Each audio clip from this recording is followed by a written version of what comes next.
Hello friends, मैं विवेक शर्मा आप सभी का एक बार फिर से स्वागत करता हूं मेरे यूट्यूब चैनल पर। आज मैं आपके लिए एक और बहुत महत्वपूर्ण अवधारणा लौकिकीकरण लेकर आया हूं। चलिए तो हम शुरू करते हैं।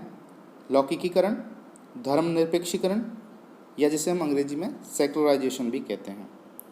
लौकिकीकरण की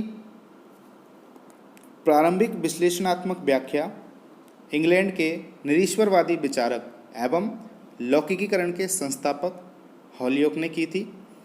उनके अनुसार लौकिकीकरण न ईश्वरवाद को और न ही अनीश्वरवाद को अपने धर्म में स्थान देता है। यह धर्मों का विरोध तब तक नहीं करता जब तक कि धर्म लौकिकीकरण का प्रतिवाद नहीं करते। हॉलियोक के अतिरिक्त ब्रैडलाफ भी लौकिकीकरण के प्रबल समर्थक थे, जिन्होंने धर्म के प्रति उदासीनता एवं तटस्थता की नीति को त्याग कर प्रबल विरोध की नीति अपनाई थी। और इन दोनों विचारकों की व्याख्या ही आदतन लौकिकीकरण की आधारभूत मान्यताएं हैं। अब हम लौकिकीकरण की परिभाषा पर चर्चा करेंगे, जो encyclopedia of religion and ethics के अनुसार लौकिकीकरण राजनीति और दार्शनिक प्राथमिकता से मुक्त ऐसी विचारधारा है जो उद्देश्यपूर्ण रूप से नैतिक किंतु धार्मिक रूप से निषेधात्मक है। अर्थात लौकिकीकरण का वर्णन एक आंदोलन के रूप में किया जा सकता है जो नैतिकता को आधार मानता है तथा धर्म के प्रति नकारात्मक दृष्टिकोण रखता है। मैक्स वेबर के विचार। लौकिकीकरण समाज में विवेकीकरण का एक माप है। इनके अनुसार जैसे जैसे समाज का लौकिकीकरण होता जाएगा, वहाँ पर विश्वास का स्थान तर्क और विवेक सम्मत व्यवहार लेते जाएंगे। अब हम भारत में लौकिकीकरण पर चर्चा करते हैं। भारतीय विचारकों के अनुसार लौकिकीकरण वस्तुतः धर्म अथवा अध्यात्म के विरुद्ध या इसके प्रति उदासीन न होकर इन दोनों के अनुरूप है, यानी कि सभी धर्मों के प्रति सहनशील होना और सबका समान रूप से आदर करना ही लौकिकीकरण है। डॉक्टर राधाकृष्णन ने रिकवरी और फेथ में लौकिकीकरण के संबंध में कहा है कि लौकिकीकरण भारत की धार्मिक परंपरा के अनुरूप ही है। यह व्यक्तिगत गुणों को समुदाय के अधीन मानने के स्थान पर उनमें परस्पर सामंजस्य स्थापित करके धर्मपरायण व्यक्तियों में एकता अथवा सौहार्द उत्पन्न करने का प्रयास करता है। और इन्होंने आगे कहा कि धार्मिक सहिष्णुता एवं तटस्थता का दूसरा नाम ही लौकिकीकरण है। भारतीय संविधान में लौकिकीकरण। भारत में संविधान द्वारा नागरिकों को यह विश्वास दिलाया जाता है कि उनके साथ धर्म के आधार पर कोई भेदभाव नहीं किया जाएगा। संविधान के अनुच्छेद 14 के अनुसार भारतीय राज्य क्षेत्र में सभी व्यक्ति कानून से समान होंगे और धर्म, जाति अथवा लिंग के आधार पर उनके साथ कोई भेदभाव नहीं किया जाएगा। अब हम लौकिकीकरण के संबंध में विल्बर्ट मूर के विचारों पर चर्चा करेंगे। विल्बर्ट मूर के अनुसार मानवीय कार्यों में धर्म की भूमिका के संबंध में तार्किक भाव द्वारा स्थान ग्रहण करना, अर्थात धार्मिक विश्वासों तथा क्रियाओं का स्थान गैर धार्मिक विश्वासों और क्रियाओं द्वारा लेना ही धर्मनिरपेक्षीकरण होता है। उन्होंने लौकिकीकरण की जो विशेषताएं बताई हैं वो क्या हैं? दैनिक जीवन में धार्मिक नियंत्रण का कम होना, धार्मिक सिद्धांत के प्रति विरोध बढ़ना तथा सांस्कृतिक क्रियाओं का स्थान तार्किक क्रियाओं के द्वारा ले लेना है। अब हम धर्मनिरपेक्षता या लौकिकीकरण के संबंध में डॉक्टर एम.एन. श्रीनिवास के विचारों को जानेंगे। धर्मनिरपेक्षीकरण शब्द में यह बात निहित है कि जिसे पहले धार्मिक माना जाता था वह अब वैसा नहीं माना जाता है और उसे विभेदीकरण की एक प्रक्रिया निहित है, जिसके परिणाम स्वरूप समाज में विभिन्न राजनीतिक, आर्थिक, कानूनी और नैतिक पक्ष एक दूसरे के मामले में अधिकाधिक सावधान होते जाते हैं। उनके अनुसार लौकिकीकरण एक ऐसी प्रक्रिया है जिसमें मानवीय व्यवहार की व्याख्या धर्म के आधार पर नहीं परंतु तार्किक आधार पर की जाती है। घटनाओं को कार्य कारण के आधार पर समझा जाता है और दैनिक जीवन में धर्म का प्रभाव कम होता जाता है। भावात्मकता एवं आत्मगतता का स्थान वैज्ञानिकता एवं वस्तुनिष्ठता ले लेती है। अब हम लौकिकीकरण की विशेषताओं पर चर्चा करेंगे। सबसे पहली विशेषता है धर्म के प्रभाव में कमी। लौकिकीकरण या पंथ निरपेक्षता की वृद्धि होने पर धर्म का प्रभाव क्षीण हो जाता है और मानवीय व्यवहार तथा सामाजिक घटनाओं की व्याख्या करने में धर्म के हस्तक्षेप को उचित नहीं माना जाता। बुद्धिवादिता का महत्व।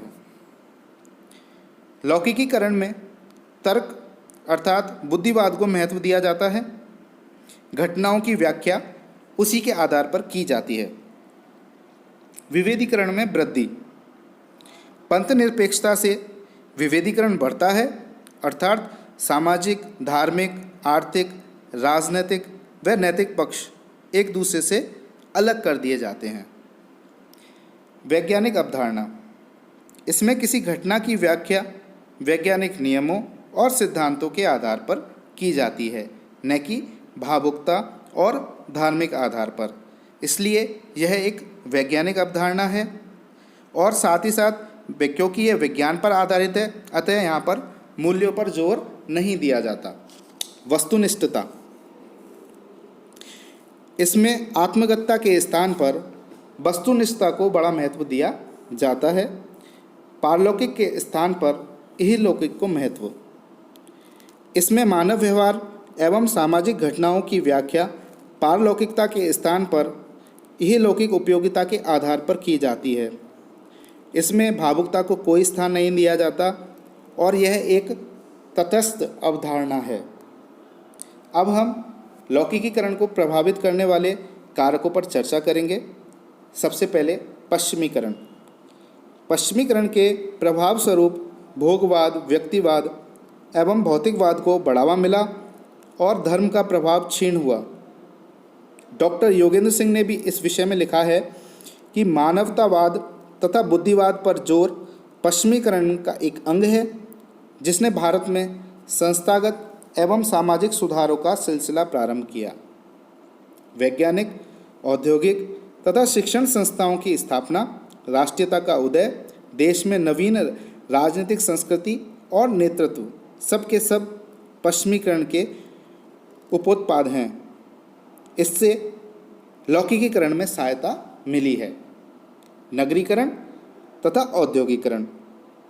लौकिकीकरण की प्रक्रिया नगरों में ज़्यादा रही।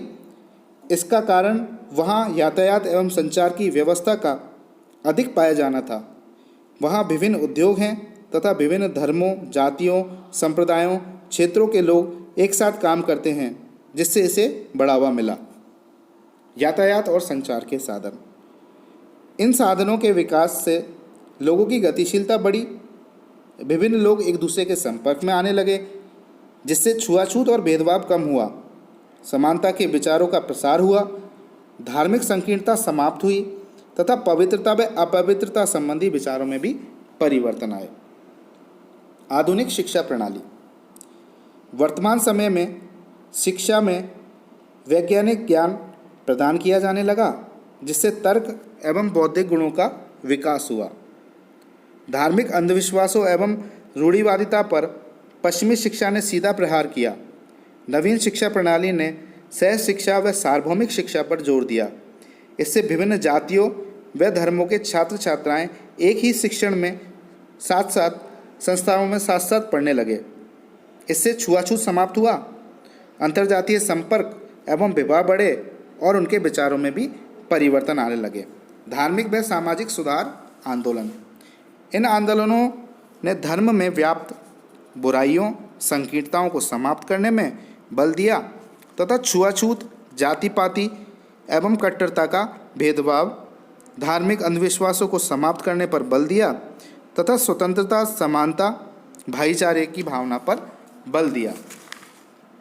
सरकारी प्रयत्न। सरकारी प्रयत्नों ने लौकिकीकरण को बढ़ावा दिया, जैसे जाति निर्योग्यता उन्मूलन अधिनियम 1850, हिंदू विधवा पुनर्विवाह अधिनियम 1856, विशेष विवाह अधिनियम 1954, हिंदू विवाह अधिनियम 1955, अस्पृश्यता अपराध अधिनियम 1955 आदि द्वारा हिंदुओं के परंपरागत धर्म, विवाह और छुआछूत संबंधी विचारों में अनेक परिवर्तन हुए। संविधान के अनुच्छेद 15 में वर्णित है कि राज्य लिंग, रंग, जाति, प्रजाति, धर्म, मूलवंश आदि के आधार पर किसी व्यक्ति के साथ विभेद नहीं करेगा तथा कहा गया है कि राज्य अपनी ओर से किसी धर्म को बढ़ावा नहीं देगा, सभी के साथ विकास हेतु एक समाजवादी समाज की स्थापना करेगा। राजनीतिक दल। कई राजनीतिक दलों ने धर्मनिरपेक्षीकरण पर बल दिया और देश की एकता और अखंडता को बढ़ावा दिया। अनेक नेताओं जैसे जवाहरलाल नेहरू, राधाकृष्णन, जाकिर हुसैन, इंदिरा गांधी, एपीजे अब्दुल कलाम, महात्मा गांधी आदि ने इस बात पर बल दिया और देश की जनता में लौकिकीकरण को बढ़ावा दिया। इसी तरह स्वतंत्रता आंदोलन ने भी इसे बढ़ाया। धार्मिक भिन्नता। भारत में विभिन्न धर्मों का पाया जाना भी लौकिकीकरण में सहायक है, क्योंकि सभी धर्मों के अनुयायी साथ साथ रहते हैं। इससे उनके बीच सद्भाव पनपता है। धर्म एवं संस्कृति के क्षेत्र में सहिष्णुता पनपती है, जिसके कारण लौकिकीकरण या पंथ निरपेक्षीकरण को बढ़ावा मिला। अब हम धर्म निरपेक्षीकरण के द्वारा भारतीय समाज पर जो प्रभाव पड़े उनकी चर्चा करेंगे। पवित्रता एवं अपवित्रता की धारणा में परिवर्तन। भारतीय समाज में अपवित्रता और पवित्रता की धारणा में परिवर्तन हुआ है। जो समाज पवित्र एवं अपवित्रता के बंधनों में जकड़ा था, लौकिकीकरण या पंथ निरपेक्षीकरण ने आज विभिन्न माध्यमों के द्वारा उनको आपस में मिलाया है। इससे विभिन्न धर्म, जाति, वंश, लिंग आदि के लोग एक साथ रह रहे हैं और उनमें पवित्र और अपवित्र भावना समाप्त होती जा रही है। जीवन चक्र एवं संस्कारों में परिवर्तन। लौकिकीकरण ने जीवन चक्र एवं संस्कारों में भी परिवर्तन किया है। जीवन से संबंधित विभिन्न कर्मकांड को गौण कर दिया है। उनके संस्कार एक साथ संपन्न हो जाते हैं, जैसे विवाह के पहले उपनयन संस्कार होना। इसी तरह पूजा विधि, धार्मिक समारोह, त्योहार, उत्सवों में परिवर्तन हुआ है। जहां पहले ये सादगीपूर्ण होते थे, आज आडंबरपूर्ण तथा तड़क भड़क के साथ होने लगे हैं। सामाजिक ढांचे में परिवर्तन। लौकिकीकरण ने भारतीय समाज के सामाजिक ढांचे में परिवर्तन किया है। सामाजिक ढांचे के अंतर्गत जाति, परिवार एवं ग्रामीण समुदाय को शामिल किया जा सकता है। जाति व्यवस्था अपनी रूढ़िगत स्थिति से निकल रही है तथा जातिगत बंधन ढीले हो रहे हैं। परिवारों में एकल परिवारों को बढ़ावा मिल रहा है तथा हम दो हमारे दो की अवधारणा का विकास हो रहा है। संयुक्त परिवार टूट रहे हैं। ग्रामीण समुदायों पर नज़र डालें तो ग्रामीण समुदायों में आज संचार के साधनों, शिक्षा, सामुदायिक विकास, सीमित मात्रा में औद्योगिकरण आदि ने ग्रामीण संरचना को परिवर्तित किया है। पंचायती राज व्यवस्था ने उनके जीवन में आमूलचूल परिवर्तन किए हैं। अब वे जागरूक हो गए हैं तथा अपने अधिकारों की मांग करने लगे हैं। यह सब लौकिकीकरण की प्रक्रिया के कारण ही संभव हो पाया है। फ्रेंड्स, लौकिकीकरण एक ऐसी प्रक्रिया है जिसमें किसी समूह या समाज के सदस्यों के विचार एवं व्यवहारों के निर्धारण के लिए धार्मिक मान्यताओं, प्रतीकों एवं संस्थाओं के स्थान पर बुद्धि संगत तथा तार्किक वैज्ञानिक दृष्टिकोण को अधिक महत्व दिया जाता है। मैं उम्मीद करता हूं कि आपको मेरा वीडियो पसंद आया होगा और अगर पसंद आया तो इसे लाइक कीजिए और मेरे चैनल को सब्सक्राइब